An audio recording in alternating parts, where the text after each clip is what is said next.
Shalom saudara yang dikasih Tuhan, berjumpa lagi dalam ibadah Blessing Revival. Kami telah menyiapkan info untuk 1 minggu ke depan. Mari berdoa bersama membawa segala beban ke hadapan Tuhan melalui ibadah doa malam setiap hari Selasa pukul 19.00 waktu Indonesia Barat melalui YouTube channel GBI dan Taman Doa IRC. Firman Tuhan itu pelita kita. Yuk belajar bersama dalam Bible Study setiap hari Kamis pukul 19.00 waktu Indonesia Barat melalui grup WhatsApp Bible Study IRC. Buat kaum muda, bergabunglah dalam ibadah pemuda setiap hari Sabtu pukul 17.30 waktu Indonesia Barat melalui grup WhatsApp Youth IRC. Untuk papa mama, jangan lupa ya, ajak anak-anak untuk sekolah minggu pukul 9.30 melalui YouTube channel GBI dan Taman Doa IRC. Sesaat lagi ibadah akan dimulai. Mari siapkan hati, siapkan tempat yang nyaman, jauh dari hal-hal yang dapat mengganggu ibadah kita. Selamat beribadah.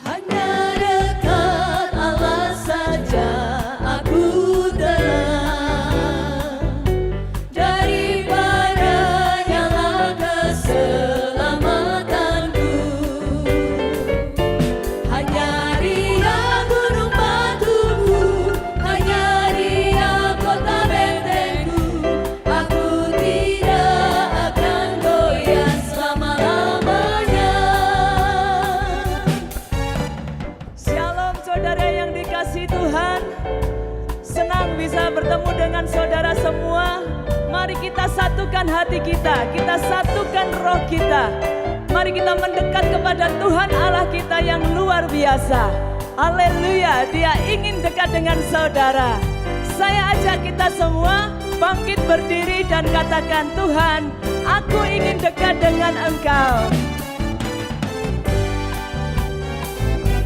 Hanya dekat saja aku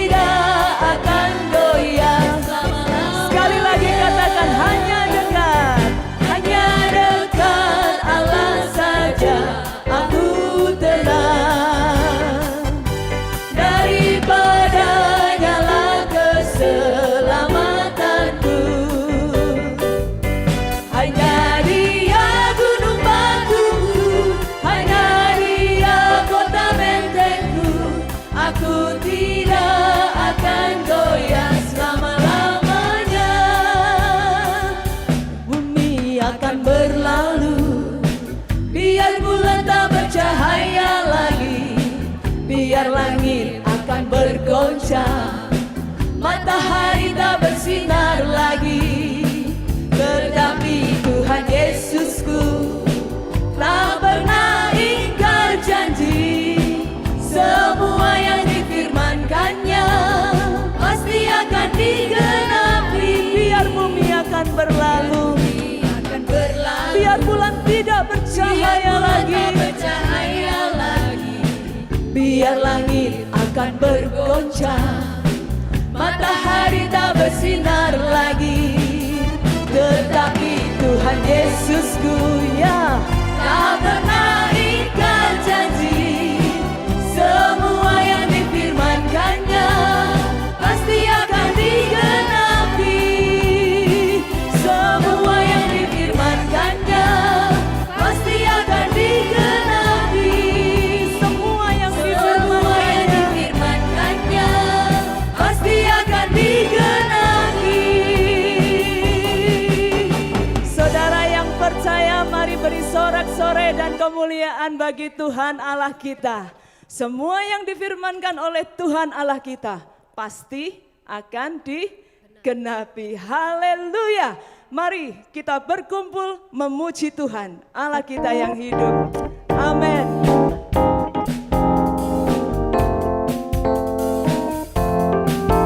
Mari berkumpul memuji-Mu, menyembah-Mu yang kudus.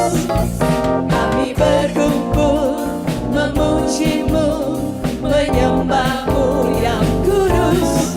Pujilah Bapa, pujilah Anak, pujilah Roh Kudus, ketiga yang esa. Pujilah Bapa, pujilah Anak, pujilah Roh Kudus, ketiga yang esa.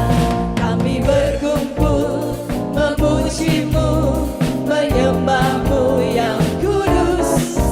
Kami berkumpul memuji-Mu, menyembah-Mu yang kudus.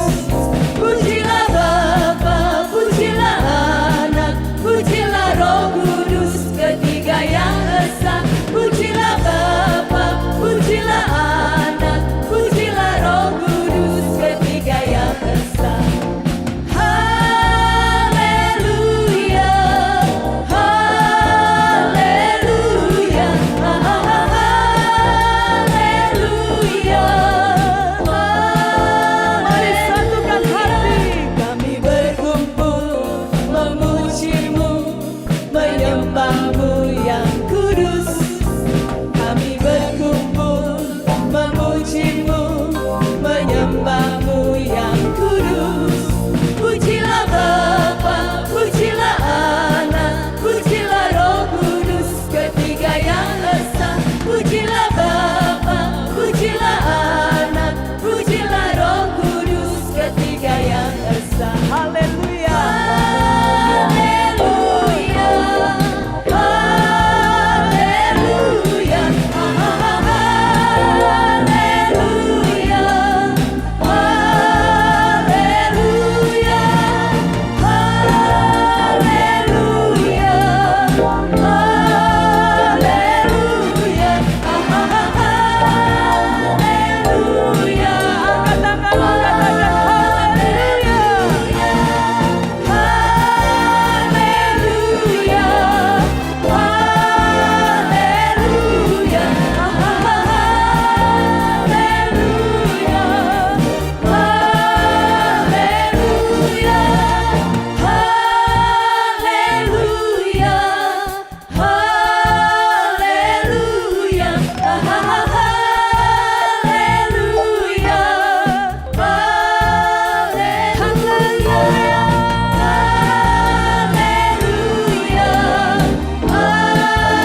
Haleluya.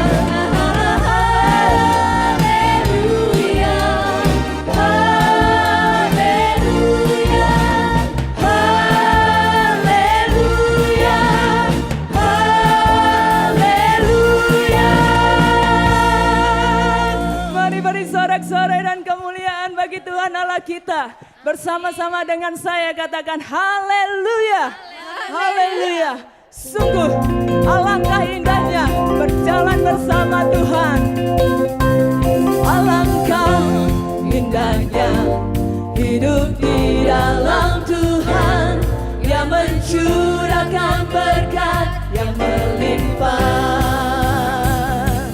Alangkah indahnya jalan bersama Tuhan, yang memberikan kuasa untuk menang.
Amin. Haleluya. Silakan duduk Bapak Ibu Saudara yang kasih Tuhan. Tuhan terima kasih kami memiliki Allah yang dahsyat seperti Engkau. Mari Bapak Ibu Saudara yang kasih Tuhan, arahkan matamu, arahkan hidupmu kepada Dia. Oh terima kasih Tuhan.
segalanya ya Tuhan.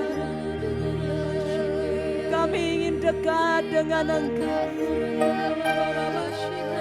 Tiada yang lebih indah yang pernah kami alami selain kami dekat dengan Bapa Surga.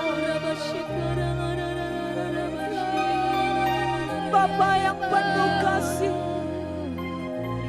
Bapa yang setia, Bapa yang ajaib, Allah yang perkasa, Allah yang luar biasa. Hanya Engkau yang kupilih, hanya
Biarlah masing-masing kita pada hari ini meneduhkan diri kita.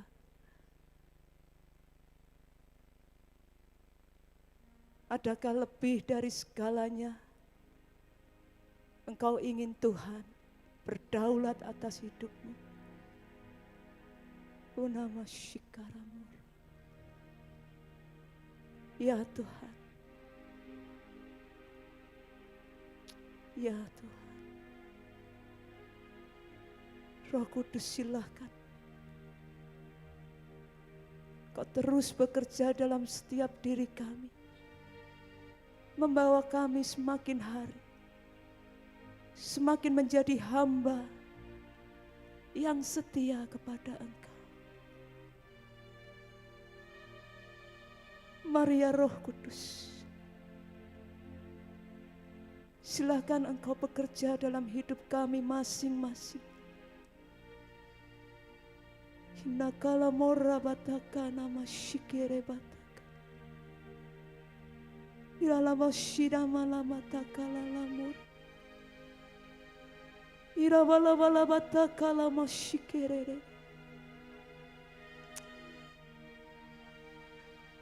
Terima kasih, terima kasih. Kami percaya Engkau ada di tempat ini. Engkau ada di setiap jemaat-Mu yang sedang beribadah. Urapi kami ya Tuhan. Satukan kami di dalam urapan yang dahsyat.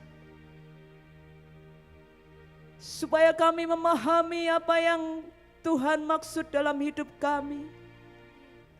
Supaya kami menjadi pelaku-pelaku firman Tuhan. Dalam nama Tuhan Yesus,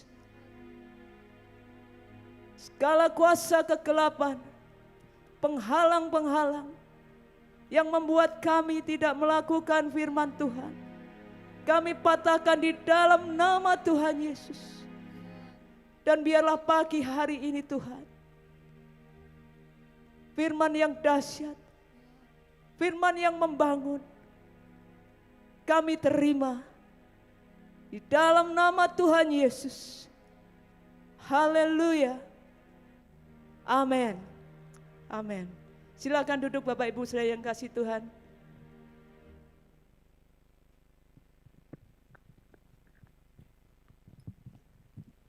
Shalom Bapak Ibu yang dikasihi Tuhan.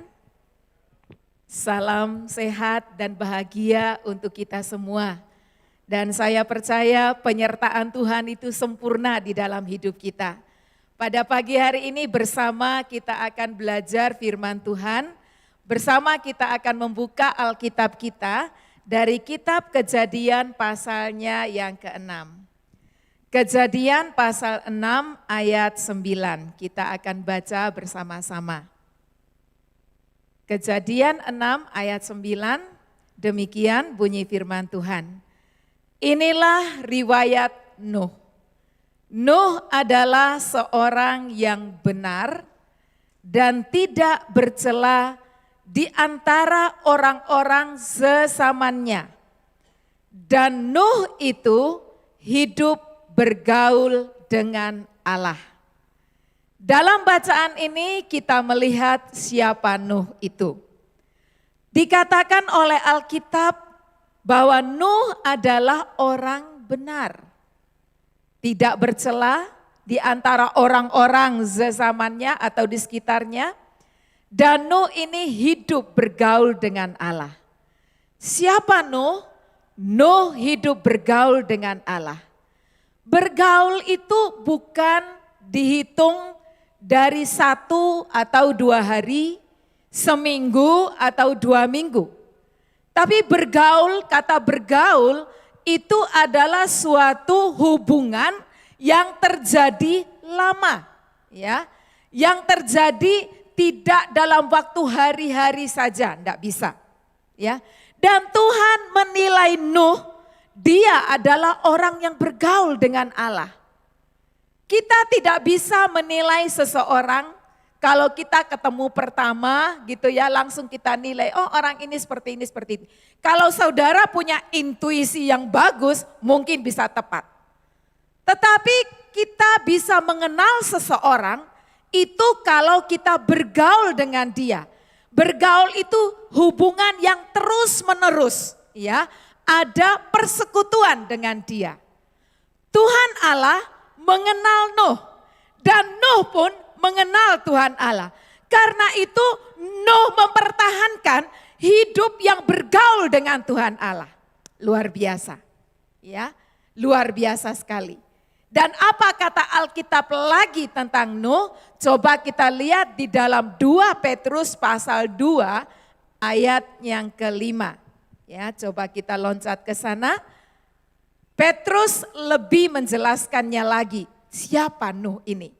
2 Petrus 2 ayat 5 dikatakan, dan jikalau Allah tidak menyayangkan dunia purba, dunia pada zamannya Nuh, tetapi hanya menyelamatkan Nuh, pemberita kebenaran, dengan 7 orang lain ketika ia mendatangkan air bah atas dunia orang-orang yang fasik.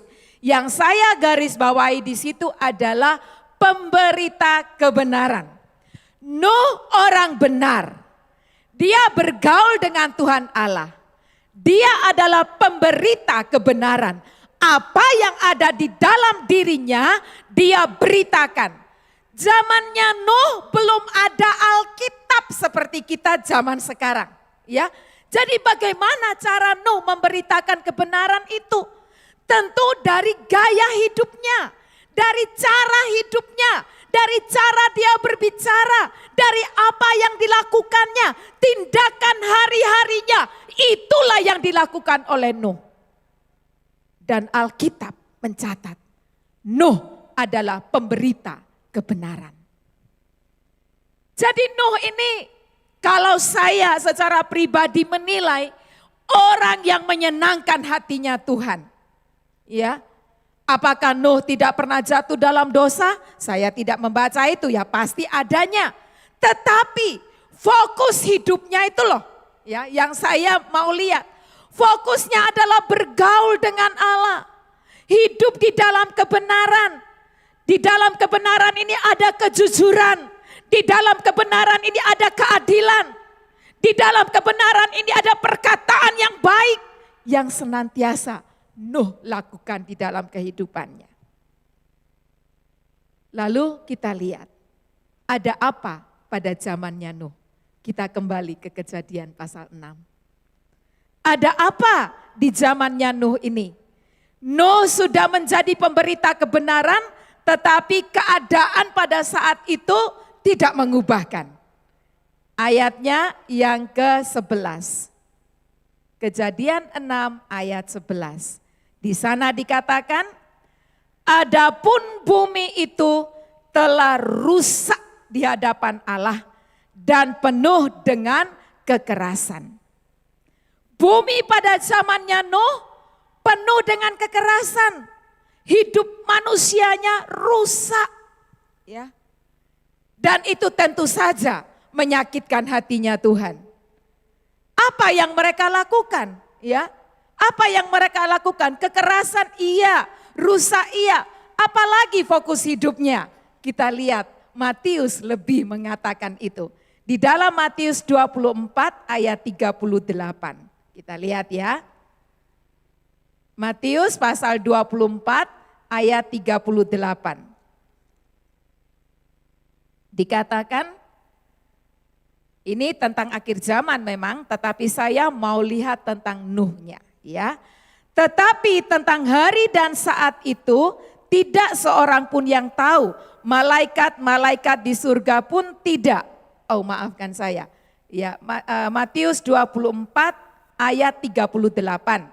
Sebab sebagaimana mereka pada zaman sebelum air bah itu makan dan minum, kawin dan mengawinkan sampai kepada hari Nuh masuk ke dalam bahtera.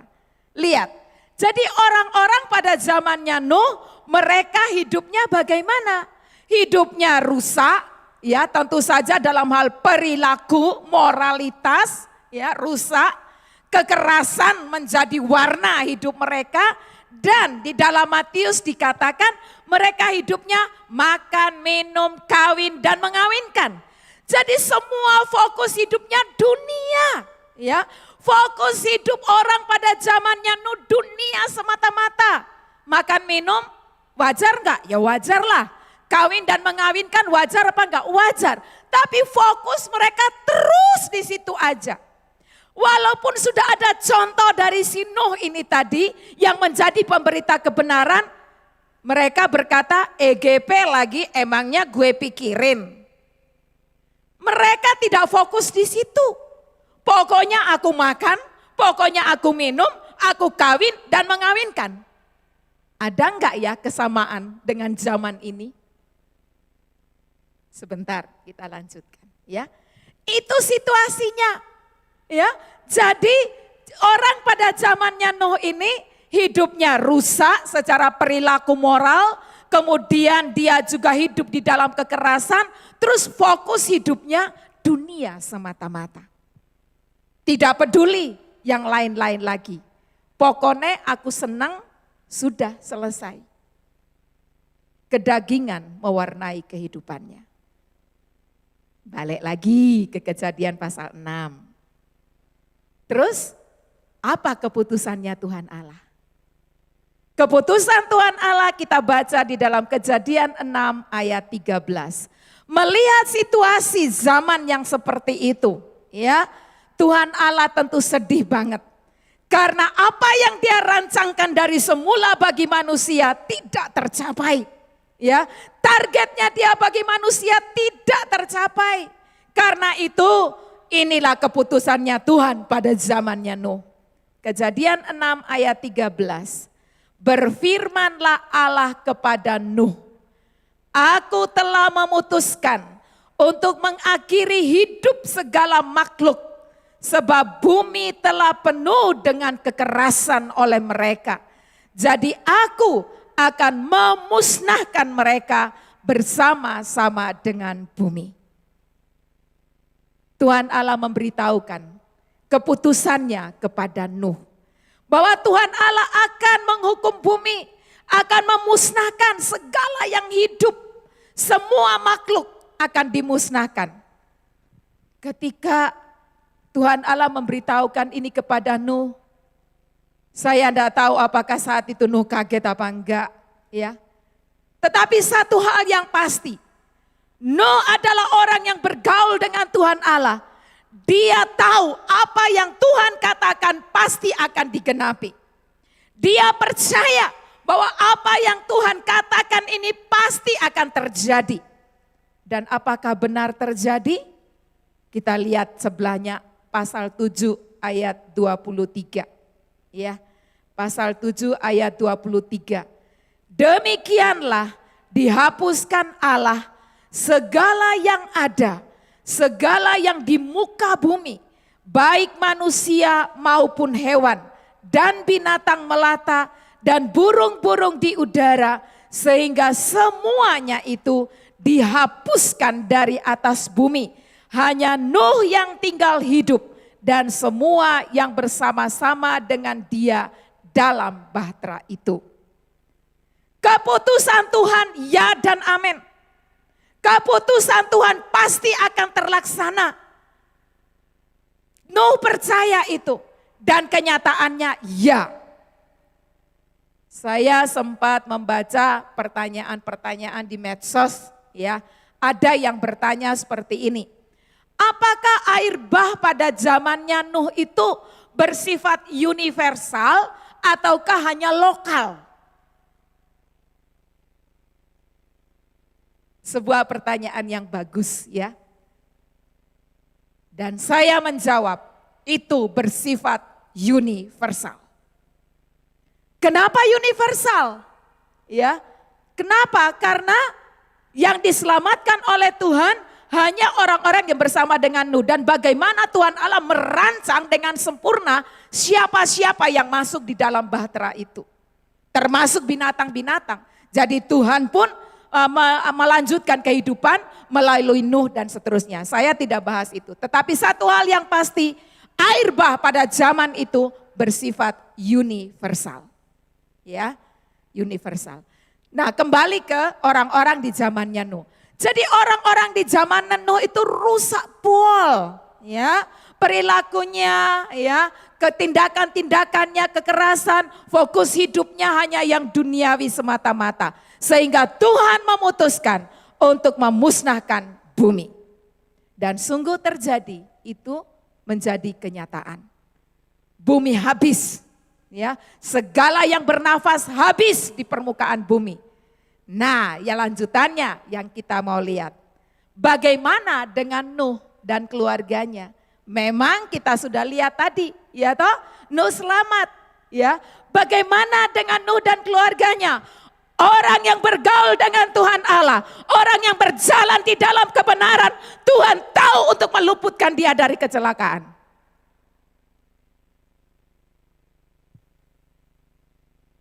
Tuhan punya rencana di dalam diri seorang Nuh.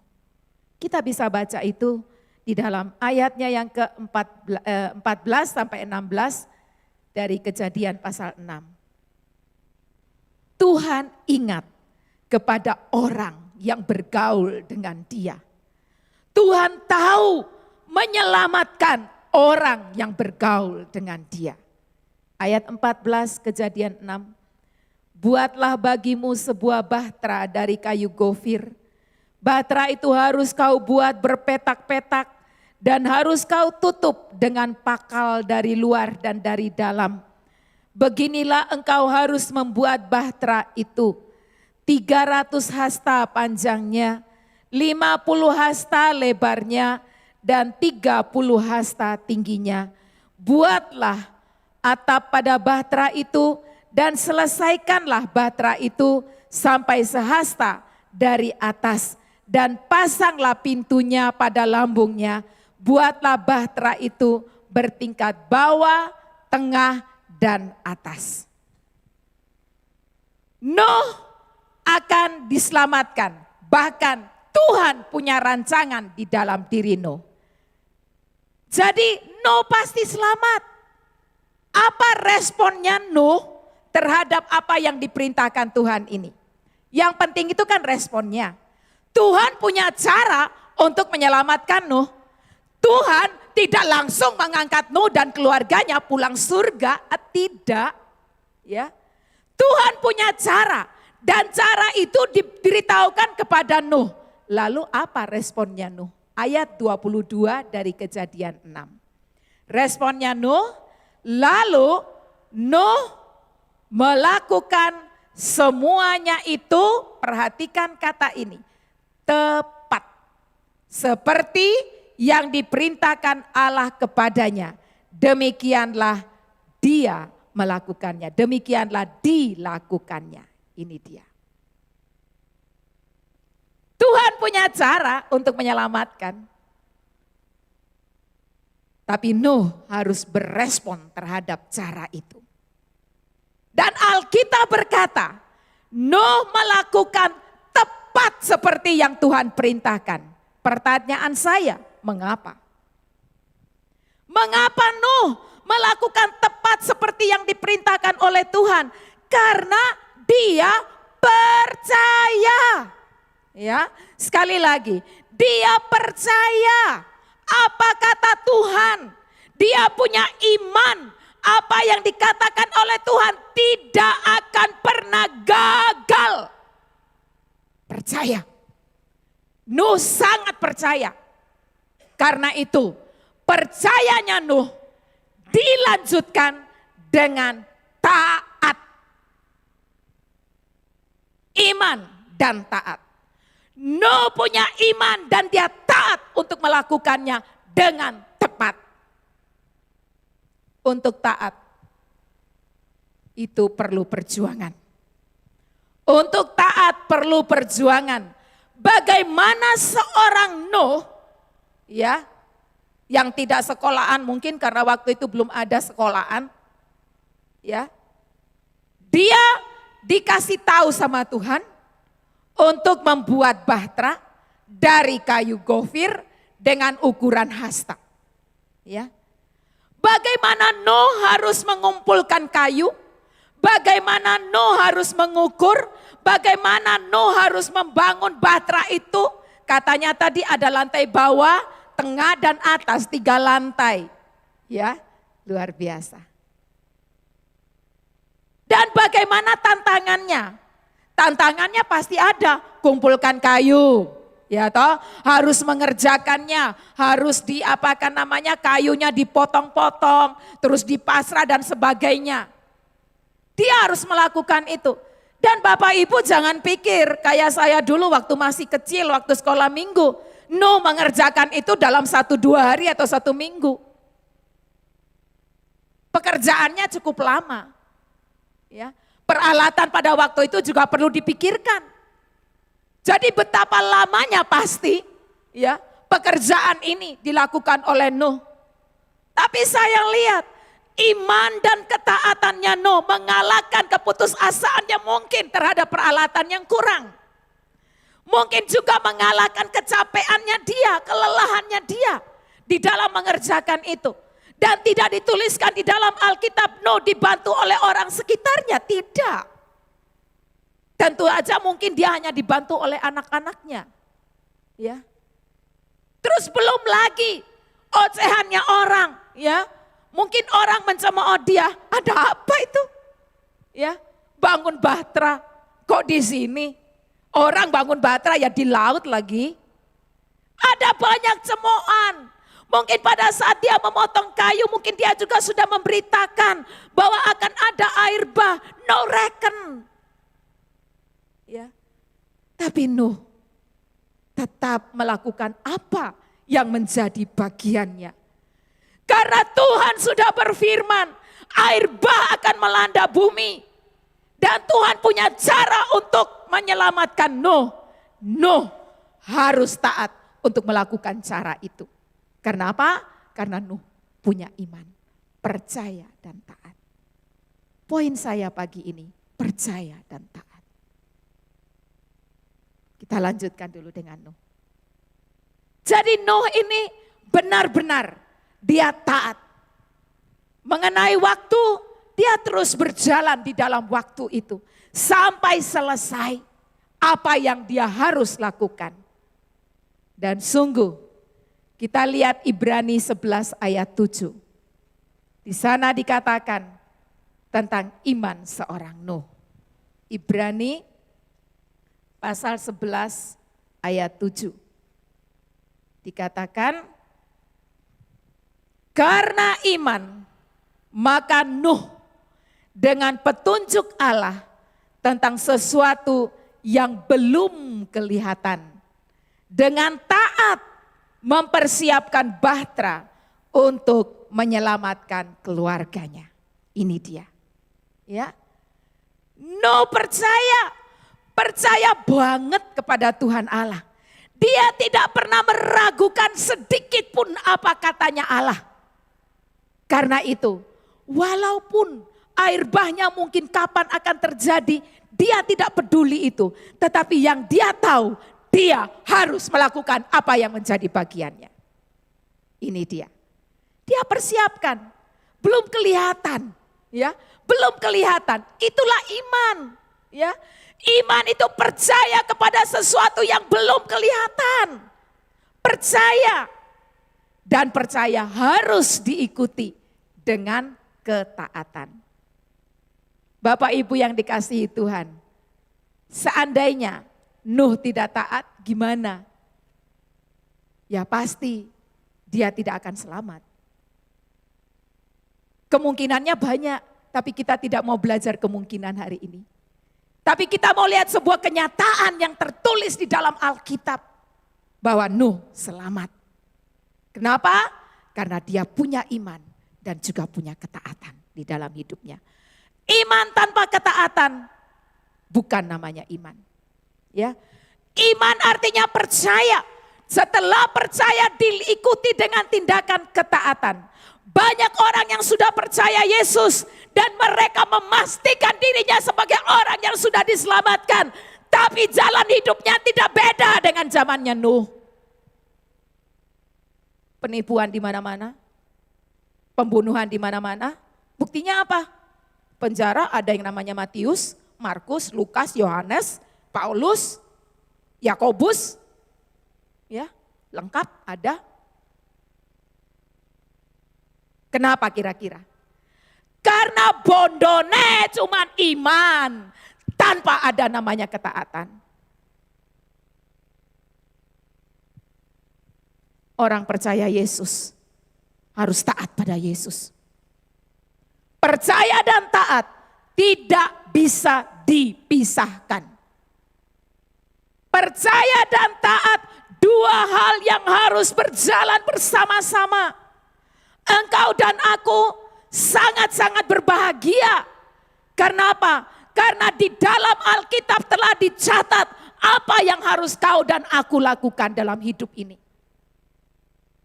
Perjalanan hidup orang percaya adalah berjalan di dalam kebenaran firman Tuhan. Nuh memiliki kualitas iman yang luar biasa. Kualitas iman yang sungguh-sungguh luar biasa. Iman yang diikuti oleh tindakan ketaatan. Saya mau katakan, imannya Nuh bukan iman kerupuk. Bukan iman kerupuk. Yang suka makan kerupuk dilarang makan kerupuk, ya enggak lah. Karena saya makan kerupuk, makanya ngerti kerupuk itu koyo opo, kan gitu. Kerupuk kalau masih baru mudah untuk dipatahkan, retak, krek gitu langsung ya, putus. Tapi kalau sudah lama, melempem, dingin, gak enak, alot. Imannya Nuh bukan iman kerupuk yang mudah digoyahkan oleh cemoohan orang, oleh ejekan orang. Imannya Nuh adalah iman yang kuat, iman yang teguh. Walaupun lama dia menjalani hidup bergaulnya dia dengan Tuhan, tidak pernah tergoyahkan. Imannya tetap kokoh di dalam Tuhan. Dan ketaatannya dibuktikan. Karena itu Alkitab menyaksikannya kepada kita. Luar biasa. Ada banyak orang Kristen yang sudah mengaku percaya Yesus. Yang berkata, sekali Yesus, aku pasti selamat. Sekali Yesus, aku pasti selamat. Bukankah itu kata Alkitab? Ya, betul. Tetapi harus dibuktikan dengan perjalanan ketaatan. Yakobus berkata, iman tanpa perbuatan adalah mati. Perbuatan ini adalah tindakan ketaatan. Ya, iman dan perbuatan, iman tanpa perbuatan mati. Jadi iman saja tanpa saudara melakukan ketaatan terhadap firman Allah, terhadap perintah Allah, terhadap apa yang dia mau, mati. Itu kata Alkitab. Jadi jangan bangga kalau saudara sudah punya iman, sudah percaya Tuhan Yesus, lalu hidupmu tetap seperti di zamannya Nuh. Kelakuanmu itu loh, ucapan bibir mulutmu itu loh, ya, perilakumu itu loh, tidak berbadanan dengan Injil. Mati. Itu kata Alkitab. Perjalanan orang percaya, perjalanan makin hari makin serupa dengan Yesus. Itu targetnya. Mari bersama-sama. Kita jangan cukup bangga. Sudah percaya Yesus. Tapi mari kita dengan tekad, dengan target, saya mau menjadi seperti Yesus. Dan itu bukan hanya di bibir belaka. Jangan hanya teori. Mari kita praktekkan. Imannya Nuh, iman yang dipraktekkan. Imannya Nuh, iman yang kokoh kepada Tuhan dibuktikan dengan tindakan nyata, yaitu ketaatan. Mari kita berlomba untuk menjadi orang-orang yang menyenangkan hatinya Tuhan. Dengan percaya sungguh-sungguh, jangan mau digoyahkan imanmu oleh apapun dan oleh siapapun. Tetap percaya dan terlebih dari itu berjalan di dalam ketaatan. Percaya apa? Percaya bahwa Yesus itu adalah Tuhan. Percaya bahwa Yesus itu adalah satu-satunya juru selamat dunia. itu bagus. Lalu dilanjutkan dengan ketaatan. Taat kepada Tuhan. Kalau engkau berjalan di dalam ketaatan, pastikan dirimu pasti mati. Banyak hal yang kita harus kerjakan.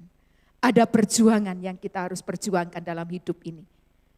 Semua kita berkata tidak luput dari namanya kesalahan dan kelemahan. Betul. Tetapi kita tidak mau menanamkan diri kita di dalam hidup yang salah dan lemah. Kita mau bangkit. Kita mau bangun dan berjuang untuk hidup sama seperti Yesus hidup. Itu menjadi target kita. Tuhan memberikan visi kepada kita. Betul? Ya, visi. Ada visi yang Tuhan berikan buat kita. Kita sudah terimanya dengan iman. Ya Tuhan, aku percaya akan visimu. Apakah stop sampai di situ aja? Tidak, bukan? Visi Tuhan akan menjadi kenyataan kalau kita melakukannya. Taat. Lagi-lagi taat. Iman dan taat. Mari kita melakukan visi itu. Supaya apa? Targetnya Tuhan tercapai. Targetnya Tuhan terhadap dunia pada zamannya Nuh musnah. Dan targetnya Tuhan terhadap Nuh selamat. Dan Nuh menggenapi targetnya Tuhan. Ya kan? Dunia musnah tapi dia selamat. Dan oleh Nuh kehidupan di bumi dilanjutkan. Binatang-binatang juga lengkap. Ya, kehidupan. Nuh dipakai Tuhan untuk melanjutkan kehidupan di dunia. Seperti itu. Tuhan memberikan visi kepada kita. Ada target yang Tuhan taruh di dalam kita. Target itu tidak bakal terjadi kalau kita tidak taat untuk melakukannya. Jadi kata kuncinya percaya dan taat. Percaya pada visi itu dan taat untuk melakukan visi itu. Sehingga targetnya Tuhan tercapai. Tuhan disenangkan dan aku pun boleh menjadi berkat. Khusus bagi IRCR. Tahun ini Tuhan punya visi buat kita. Saya percaya semua sudah terima visi itu dengan iman, dengan percaya. Sekarang waktunya kita untuk mengerjakan visi itu. Setelah Nuh menerima perintah dari Tuhan untuk membuat bahtera, saudara, Nuh tidak membangunnya dalam roh. Halo? Aku sudah terima visi Tuhan dalam roh. Nuh melakukannya loh, sungguh-sungguh loh. Nuh potong kayu loh. Ya, Nuh ngukur loh berapa panjangnya, berapa lebarnya, berapa tingginya. Semua itu tidak hanya dalam roh. Tidak. Banyak orang terima visi dalam roh. Lalu mengerjakannya juga dalam roh saja. Saudara, saya tidak melarang saudara tidak ngeroh ya, enggak, bukan itu maksud saya. Tetapi visi itu harus dikerjakan supaya jadi kenyataan. Anak sekolah, ya di sini banyak anak sekolah. Anak sekolah kamu punya target untuk naik kelas, ya kan? Gurumu kasih materi supaya kamu bisa naik kelas, belajar kan gitu. Tapi kamu main game terus aja. Pagi siang malam game terus aja. Guru ngoceh lewat online, game terus aja. Enggak naik kelas ya enggak salahkan gurunya. Terus ada lagi yang bilang ke saya, Alang, pastilah naik kelas kan online. Ya kan? Anak zaman now. Ya. Kalau kita sebagai pengusaha, kita punya target untuk usaha kita. Apalagi dalam masa-masa pandemi kayak gini. Saudara pasti akan banyak sekali berpikir, berinovasi, minta hikmat Tuhan untuk saudara punya terobosan-terobosan. Dan kalau Tuhan taruh itu terobosan dalam diri saudara, saudara cukup terima dalam roh aja atau saudara mengerjakannya? Saudara, kalau hanya diterima dalam roh, usahamu tidak akan bakal berkembang. Ya. Engkau harus terima itu. secara roh iya, dalam iman iya, yang diikuti dengan tindakan. Ya. Seperti itu. Demikian juga dengan visi Tuhan di dalam diri kita. Kita ditargetkan oleh Tuhan untuk pergi, diutus untuk berbuah, untuk menghasilkan orang-orang yang diselamatkan bagi kerajaan Allah. Jangan jadi orang yang menghalangi keselamatan orang lain. Dengan engkau tidak melakukan atau mengerjakan visi. Kalau saudara tidak melakukan visi atau target yang Tuhan taruh di dalam diri kita, maka yang pertama Tuhan pasti rugi. Ya, Tuhan sedih. Karena Tuhan punya target melalui engkau, ada banyak orang lain yang diselamatkan, ada orang-orang yang disembuhkan, ada orang-orang yang dihibur, ada orang-orang yang dikuatkan. Tapi saudara tidak melakukan, diam aja di rumah. Ya, nelpon aja nggak mau. Seperti itu. Padahal zamannya sudah sangat luar biasa enaknya. Ya, medsos digunakan hanya untuk tempat curhat tentang dirinya, ya, pasang iklan tentang dirinya, galau, sedih. Udah nggak masanya kayak gitu. Pakai itu untuk kemuliaan Tuhan. Ya, seperti itu. Visi harus dikerjakan. Visi kita mengalirkan aliran air kehidupan supaya banyak orang dihidupkan. Bagaimana bisa mengalir kalau engkau standby di tempat? Gak bisa. Jangan jadi penghalang orang lain selamat. Karena engkau tidak mengerjakan visimu. Saya percaya setiap kita yang dengar firman Tuhan hari ini, digerakkan hatinya oleh Roh Kudus untuk kita bangkit. Untuk kita sungguh-sungguh percaya kepada Tuhan Yesus. Dan jangan pernah digoyahkan oleh apapun dan siapapun. Lalu kita taat untuk mengerjakan apa yang Dia sudah perintahkan buat kita. Di sini lengkap. Karena itu saya percaya sekali setiap orang yang membaca firman Tuhan setiap hari. Dan dia punya iman yang taat.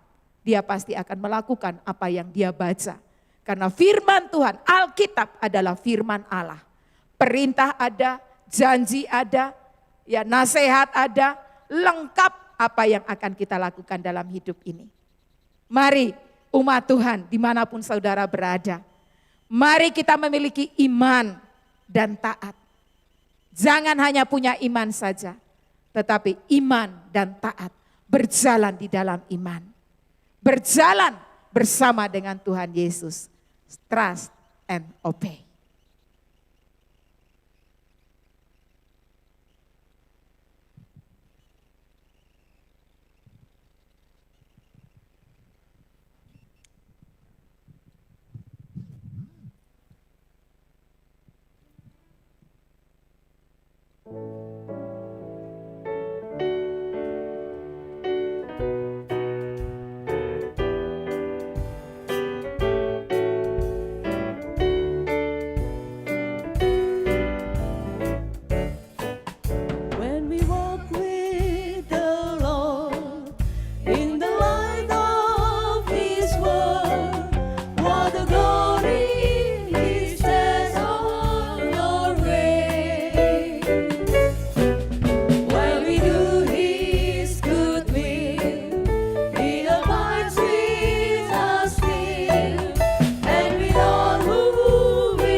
taat, saudara akan bahagia. Mari bersama-sama kita bangkit berdiri.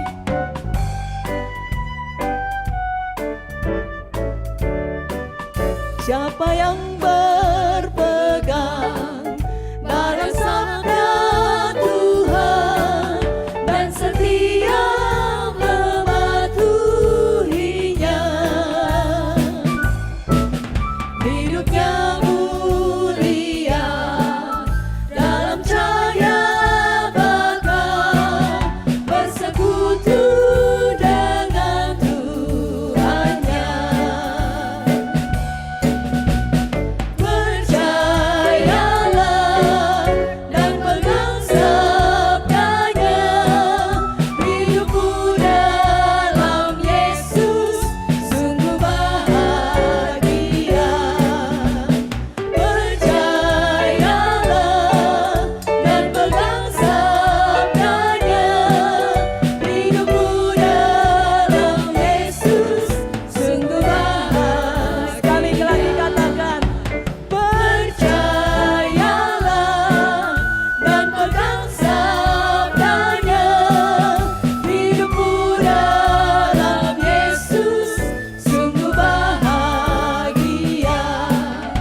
bersama kita katakan, sungguh bahagia.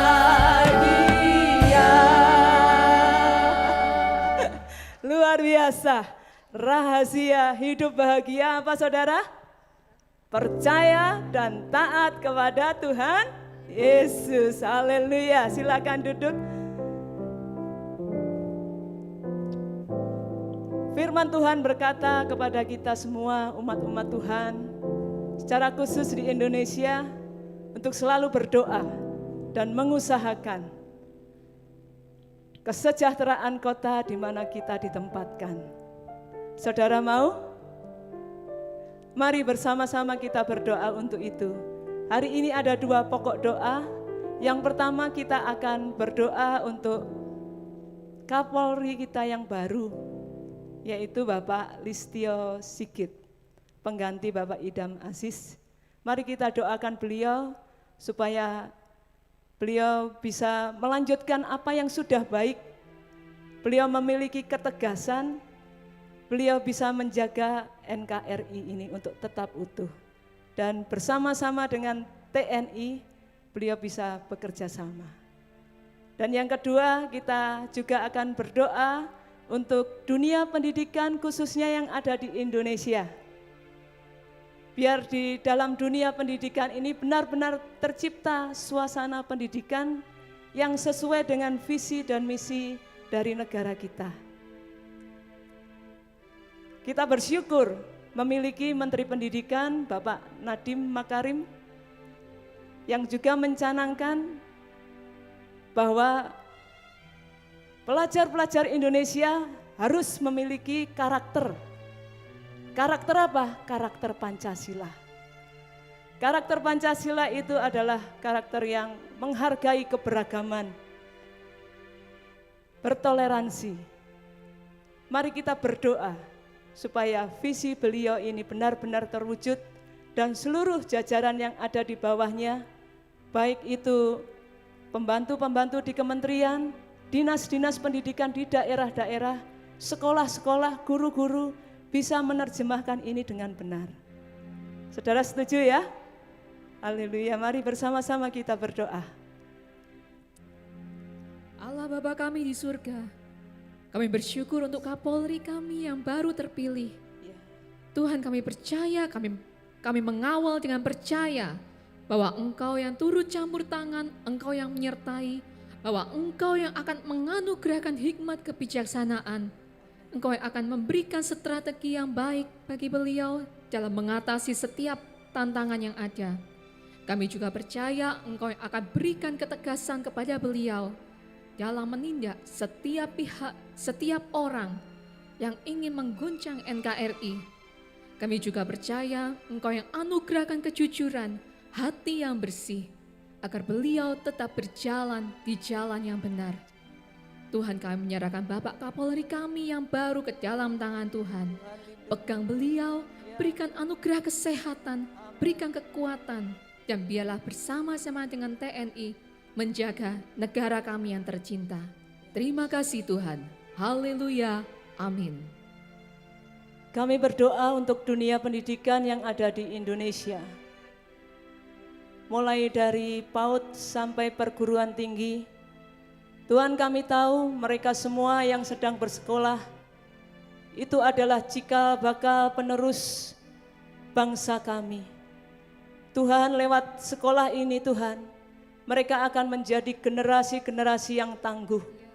Oleh sebab itu Tuhan, umat-Mu berdoa, biarlah semua institusi pendidikan ini diberkati oleh Tuhan. Di dalam nama Tuhan Yesus, biarlah segenap orang yang berada di institusi pendidikan ini benar-benar melakukan visi dan misi pendidikan. Tuhan, kami bersyukur untuk Menteri Pendidikan kami, Bapak Nadiem Makarim, yang memiliki visi yang mulia terhadap pendidikan ini. Tuhan, tolong seluruhnya, baik itu para pembantu di kementerian, dinas-dinas pendidikan di provinsi, kota, juga para pendidik di sekolah-sekolah. kami benar-benar bisa menerjemahkan visi ini dengan tepat. Dan kami mampu melahirkan pemuda-pemuda yang tangguh, yang memiliki karakter Pancasila. Di dalam nama Tuhan Yesus, Tuhan pimpin kami semua memiliki hikmat, sehingga kami tahu bagaimana kami harus mendidik putra-putri bangsa ini dengan baik. Tuhan tolong supaya para pendidik ini benar-benar menanamkan mereka untuk cinta tanah air, cinta pada sesama, cinta keberagaman. Terima kasih Bapa. Dan bila ada roh-roh intoleran kami patahkan di dalam nama Tuhan Yesus. Biarlah seluruh sekolah ini dibebaskan dari intoleransi dalam nama Tuhan Yesus. Semuanya memiliki hati yang penuh cinta, memiliki hati yang mengasihi, memiliki hati yang menghargai satu sama lain. Kami percaya Tuhan, Indonesia ini akan menjadi Indonesia yang kuat, Indonesia yang tangguh, karena kami memiliki pemuda harapan bangsa, generasi-generasi yang memiliki karakter Pancasila. Kami serahkan ke dalam tangan-Mu ya Bapa, dalam nama Tuhan Yesus kami berdoa. Amin. Amin. Haleluya. Mari Bapak Ibu Saudara yang kasih Tuhan, kita mempersiapkan diri untuk membawa persembahan. Kita bawa persembahan kita dengan hati yang penuh sukacita. Bersama-sama kita berdoa. Bapa, tiba saatnya kami membawa persembahan kami, sehingga Tuhan persembahan ini menyenangkan hati-Mu Tuhan, sehingga dapat memperluaskan pekerjaan-Mu. Di dalam nama Tuhan Yesus, haleluya, amin. Amin. Ada yang berulang tahun? Saya undang bangkit berdiri, saudara yang ada di rumah, bangkit berdiri dan kita akan berdoa bersama-sama buat saudara yang ulang tahun. Selamat ulang tahun.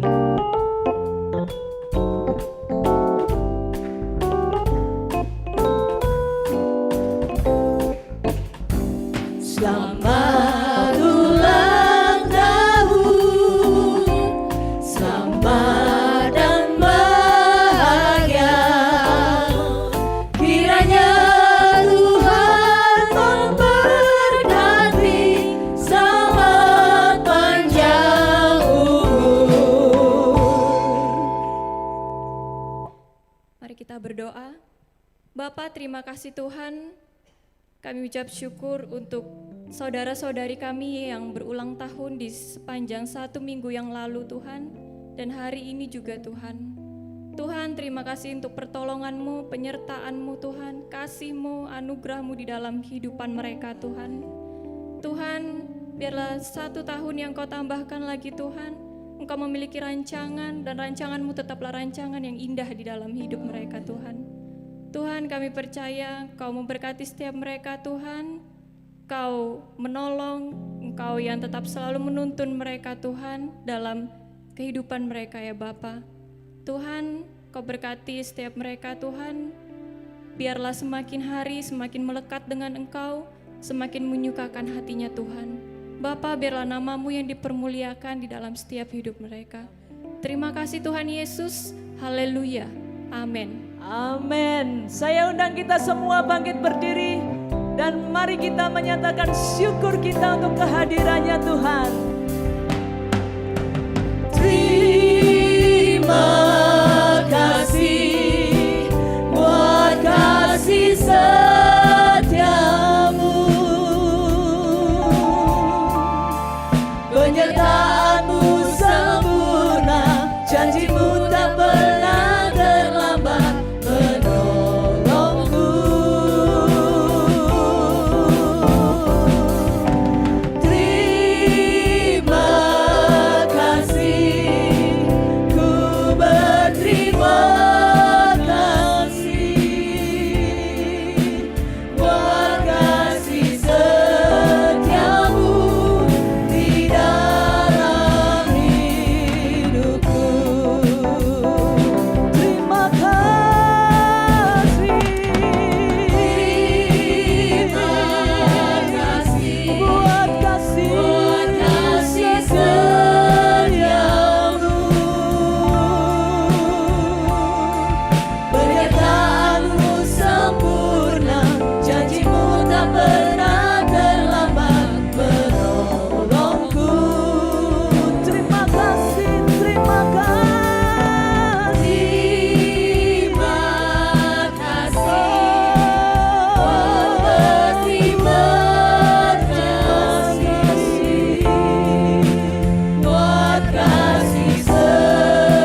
puji Tuhan.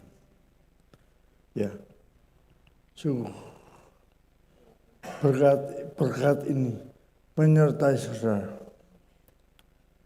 Penyertaan Allah Bapa, penyertaan Tuhan Yesus dan Roh Kudus menyertaimu, melindungimu, bergaul bersamamu.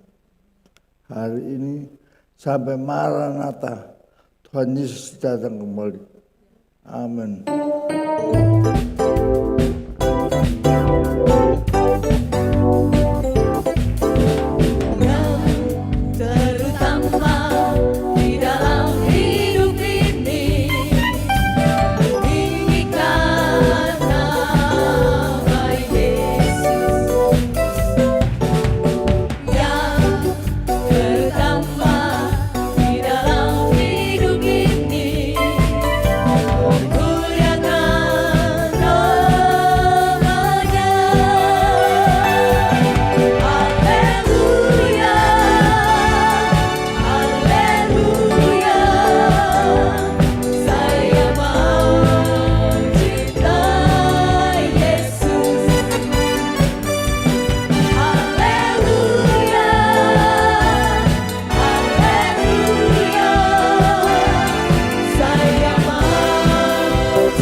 Selamat hari Minggu, selamat berjalan bersama Tuhan. Tuhan Yesus memberkati. Apakah saudara sudah menikmati berkat Tuhan? Tetaplah tekun beribadah. Jangan lupa like dan subscribe ya. Sampai jumpa lagi.